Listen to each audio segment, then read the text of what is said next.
oath Bluto is looking for us with evil intentions, and he may be hiding here. I will try to get more information inside. You, Watson, will be our lookout, and at the slightest suspicious sound, do not hesitate to call a constable on his rounds.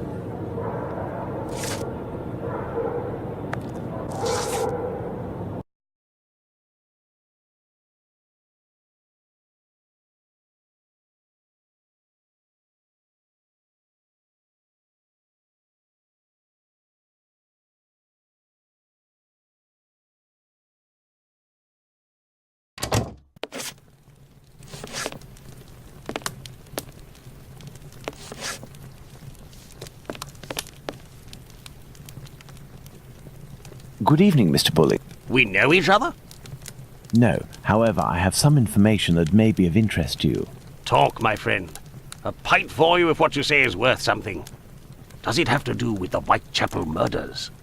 Indeed. I know the identity of the man who wrote a letter to the police, a letter entitled Dear Boss, in which the author claims to be the Whitechapel murderer and is signed Jack the Ripper. What? It's a journalist who was inspired by Spring-Heeled Jack in order to strengthen the credibility and the seriousness of his agency.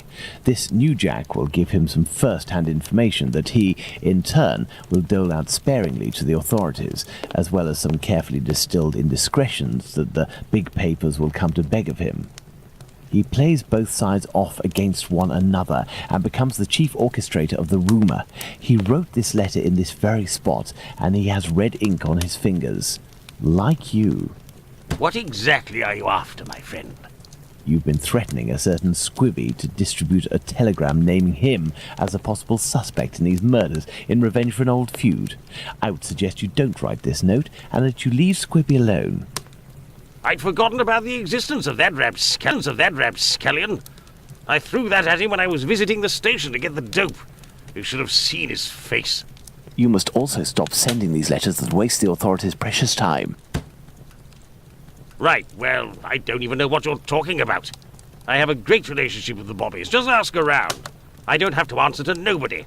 Now leave me alone. Farewell, sir. Good riddance.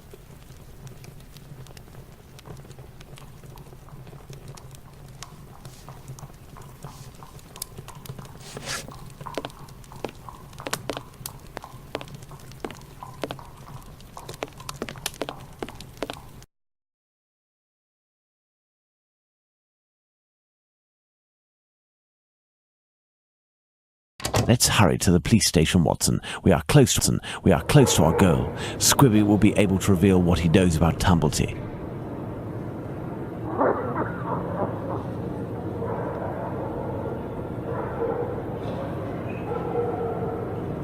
Squibby, so that's it. You're a free man again.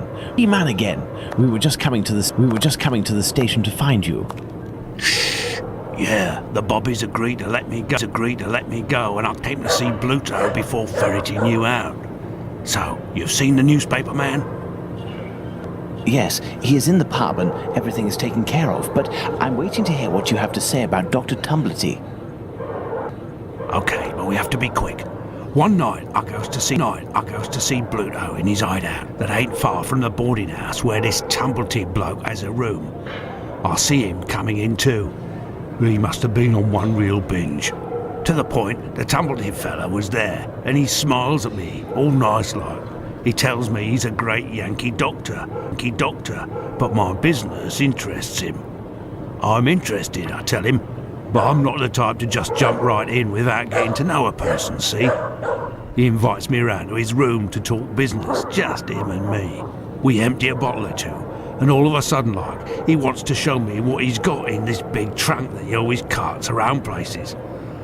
I just about vomited, see? In these jars, just like pickles, you know, there were pieces of meat. And he whispers that it's the lady bits of some old dames. He called them peckybins. I call them love killers, I would. Yuck! After that, he starts to go on about rich folk. They ain't nothing but dogs, and I won't tell you the worst of it. Then he comes all close to me and puts his sweaty hand on my leg. He was one of them types, not me. I don't wait a second before I give him a good thrashing, and I start running and let go of him, and he still wants to see me again, just to talk business. But then I had to do time, so business. Do you know where he can be found? Why, ain't he in his digs? Digs. Maybe he got to liking life behind bars too. I heard that in some jobs there's a way to. Thank you for your information, and we'll meet again, my friend. Here is the sum I promised to get you out of London. Ciao, fella. I've just got a little score to settle with Bluto, and I'm heading for the country.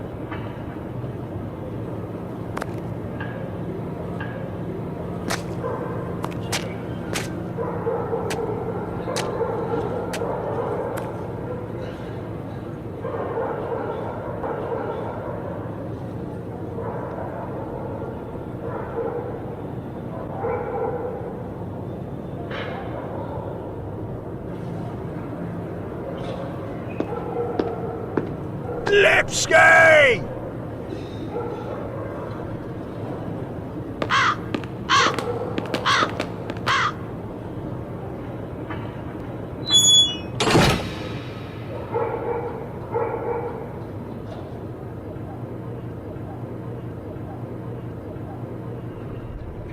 My dear Watson, we must strike while the iron is hot. We have avoided meeting Dr. Tumblety until now. The time has come to do so. Do you have an opinion, Holmes? We must assure ourselves that the factor collector of female organs and a murderer who removes said organs are resident in the same area at the same time is nothing more than coincidence.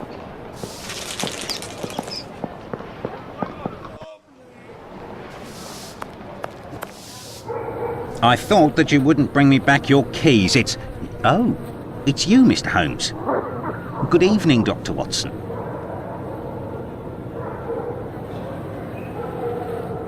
Indeed, it is I again. One of your tenants left without returning his keys? Yes, it's Dr. Tumblety whom we spoke about. Shortly after your last visit here, some constables came and asked me a few questions regarding him. Barely had they left, and the doctor came barreling around a street corner and rushed up into his room upstairs. A little while afterwards, while I was tidying, I heard a thud in his room and a rush down the stairs. He left with most of his bags, but without returning his keys. You can go up and see if you wish. The door is still open.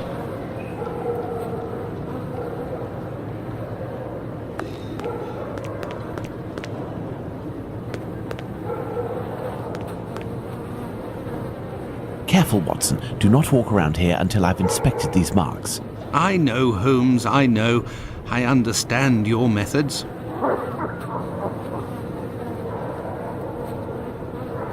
Ah, you have your rule and magnifying glass. I thought that you had forgotten them, Holmes. I never forget the essentials, my dear Watson.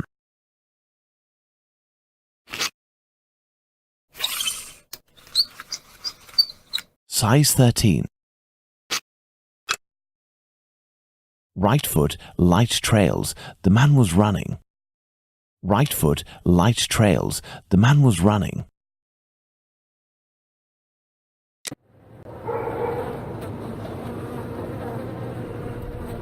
Ah, you have your rule and magnifying glass.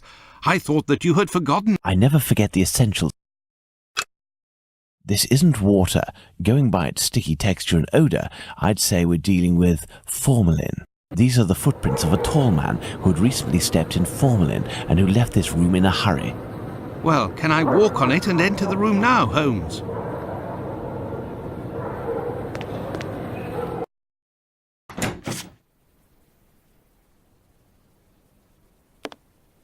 There are a few pieces of a large glass jar in this puddle. The man who left the footprints on the ground must have walked in it while fleeing.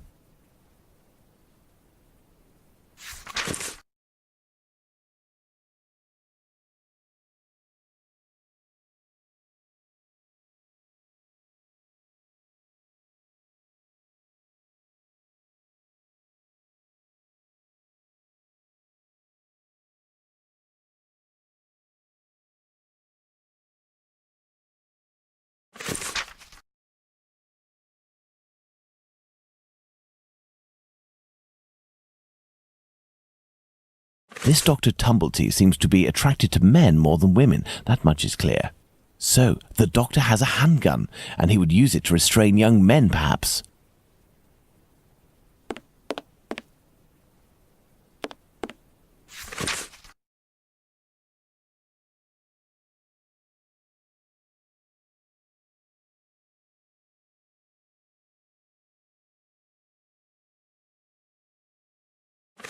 If this letter is addressed to him, it would appear our doctor is a veteran of the American Civil War.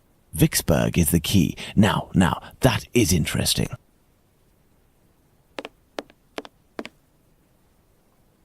Going by its size, this enormous trunk must be a wardrobe. These brackets are rather unusual. What do you think, Watson? Let's see, Holmes. These are the names of the battles from the American Civil War.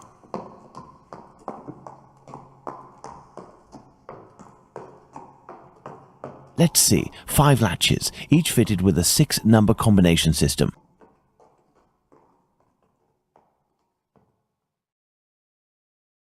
I am under the impression that the dates written correspond to the battles, Holmes, but one is missing.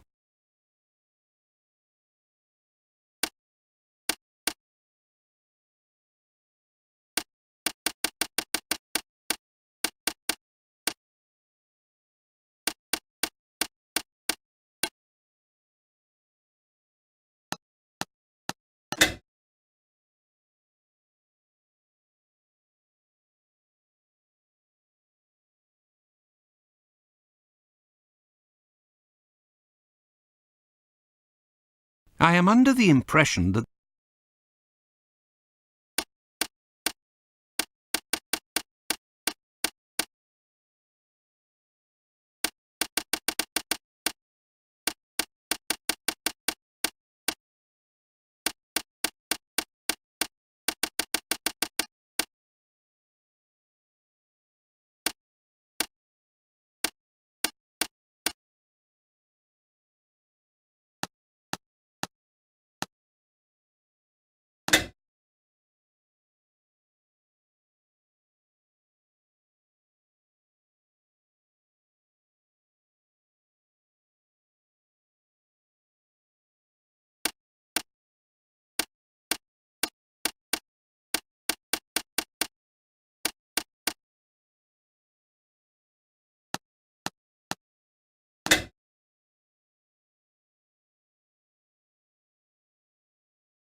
elementary.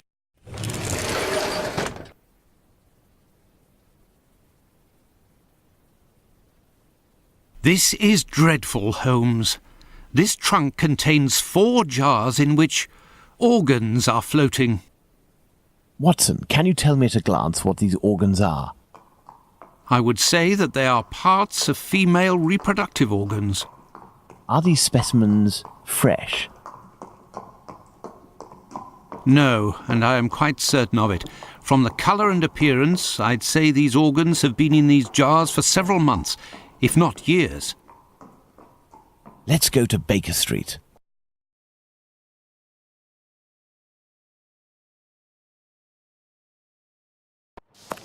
Is there someone here? Someone here? Yes.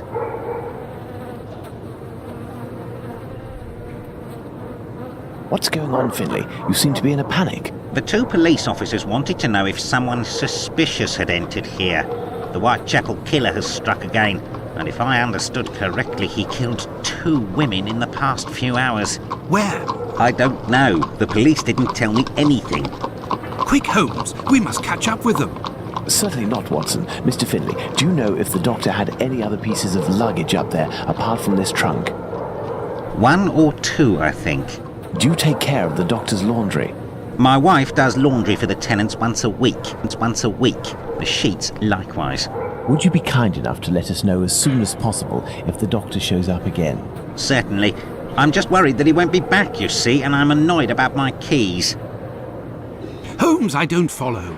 The Whitechapel killer is, at this very moment, very close by, and we are just staying put, twiddling our thumbs. The Whitechapel killer has always been nearby, and what will we do?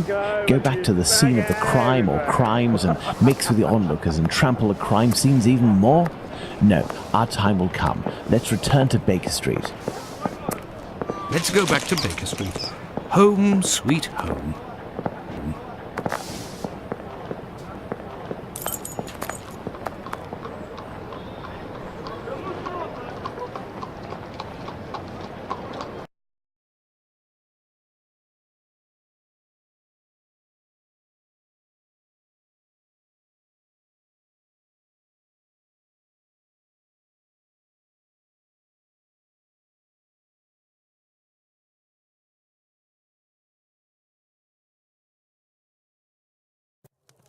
We were less than 200 feet away from the first victim a few minutes before she was murdered.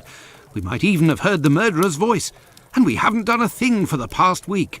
You're the one not doing anything, Watson. For my part, I have been working, and, as you know, I've made good use of this week by tracking down and verifying all of the solid facts on these 2 murders to write up the notes that are on my desk, read them over again and try to gain a bit of perspective.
I have read and reread them, but give me something to do then. A task where I can get stuck in, because... Find me a slaughterhouse that will give us exclusive use of its block for an hour, and find me, in your opinion, which common animal shares the most characteristics with humans from a physiological point of view. Pig? I don't even know why I asked that question.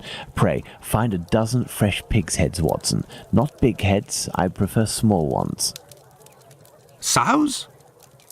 That's it, Watson. As soon as you have done that, let me know. I request that you search in Whitechapel. Who knows, perhaps you will learn something about where Dr. Tumblety may be hiding. There is also no shortage of slaughterhouses and pig's heads in those parts.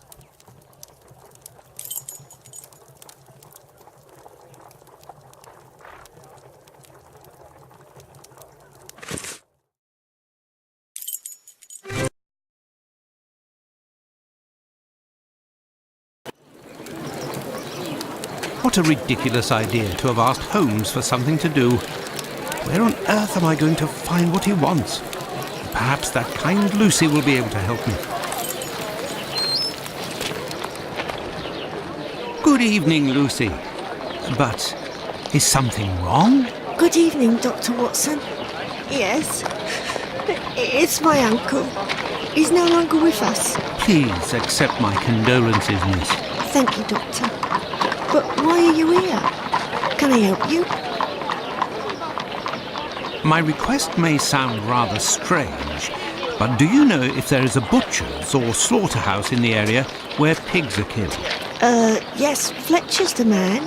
He was a regular client, owner of a little butcher's shop not far. But Miss Bella didn't want him to come, as long as he didn't treat his awful sickness. Can you point to his shop on my map? Certainly. Do you know anything about the 2 latest murders? Oh, goodness me, no. All the girls in the neighbourhood are terrified. Who will be next? That's what everyone is asking. Goodbye, Lucy. Until next time, perhaps, Doctor.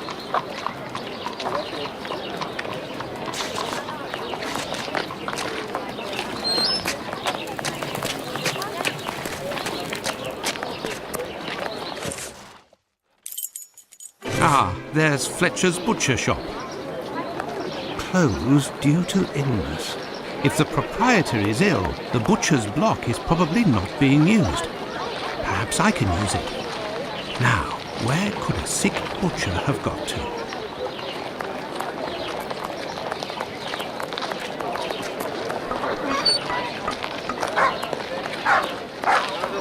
Yes, if Fletcher is ill, he should be here.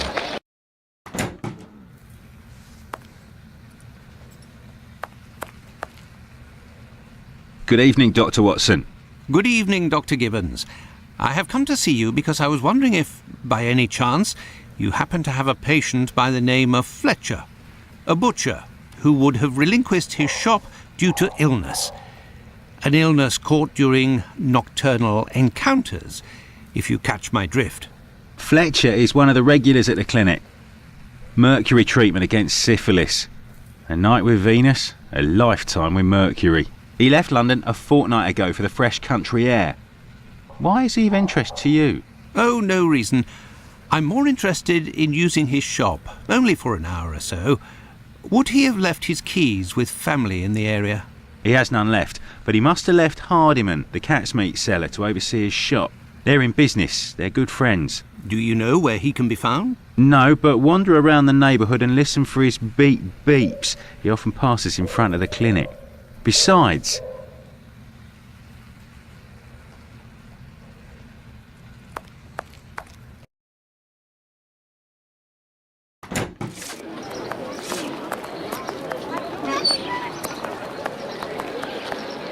It's me that you're looking for, sweetheart.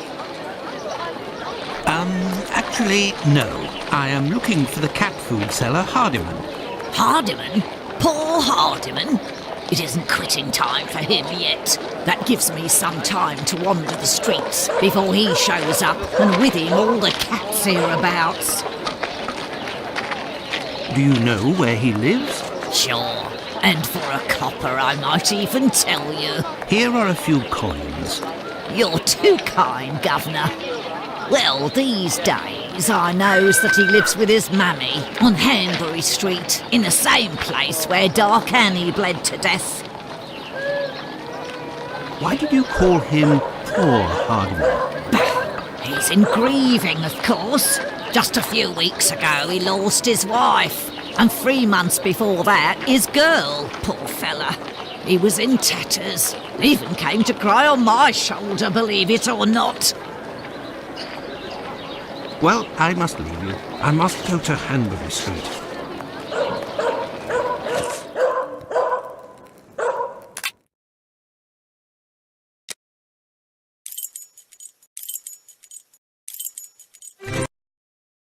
This is the building in which poor Annie Chapman was killed. Beep beep.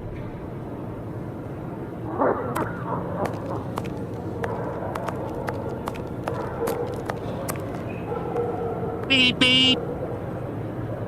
Hello, are you Mr. Hardiman? That's me. I am Dr. Watson. I have come to see you about Fletcher's shop. I would like to use it for an hour or two, if you have the keys and your rates are reasonable. Do you want to operate on someone in the butcher's? Not at all. One of my friends needs it to prepare pig's heads. Well, why not? Fletcher certainly wouldn't mind, but there's a problem. A problem? How so? This morning, the neighbour above broke his key in the door. The old boy must have already had a drink. So? Well, I tried my best to unjam it with Fletcher's spare key, which is pretty thin, and bam, that one broke too. Hard luck. But if you have the end of the broken key, perhaps it can be fixed. It must still be upstairs. I didn't pick it up. Fletcher has a key too, so I didn't think it was a problem. Fancy, if I just had another key with a simpler blade, I could copy it. I'm great at odd jobs. Fine, I will try to find all of that. Well, see you later then. Goodbye, sir.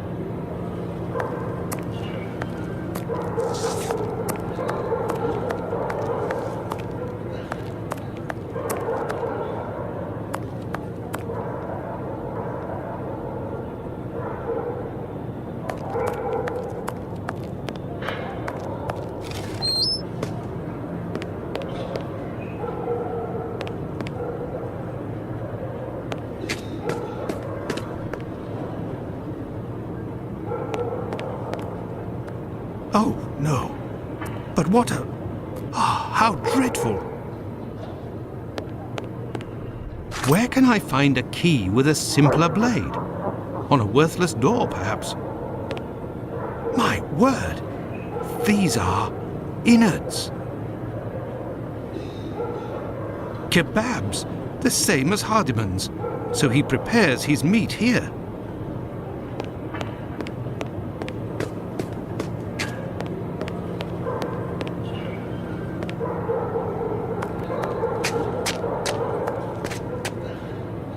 This key was left inadvertently. Indeed, there is nothing terribly precious inside. But what a stench!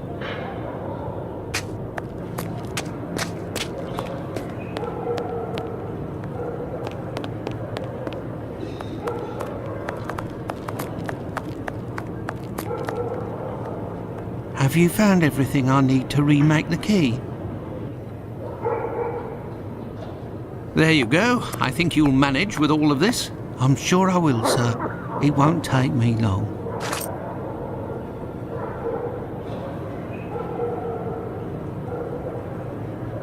Say, I think there's some of your business upstairs. Oh, you're right. I ain't had the time to sort it out. Sometimes I'm in such a hurry to prepare my meat that I forget to clean up. But why do it in the stairwell? Offal bleeds bucket loads, they do, as you've seen. Now, why would I do that in my own lodgings? Ah, of course. But what about your poor neighbours? They owe it to me, all the times I've helped them out. And I don't have a shop either. Say, you sell animal meat, isn't that right? Would you know where I could find a dozen small pig's heads? The guy who gets me my offal should have some. I'll pay your day's wages if you meet me at Fletcher's butcher shop in 2 hours with the pig's heads. Here's a little advance. I'll do my best, Doctor. The caretaker of another building told us that the place where your mother lives has a reputation for facilitating prostitutes' activities. Is that true? Sure, the doors are never closed. They come through here like it's Paddington Station. By the way, I heard about your loss. My condolences. Ta, sir. I saw them die slow deaths. My little girl, her face was eaten by the disease. Thank you, my friend, and please forgive me for bringing up such painful memories. Go, I must do my rounds, and I will look for what you've asked for. As for me, I will go and find Holmes, and we will go to the butcher's together. Let's return to Fletcher's butcher shop.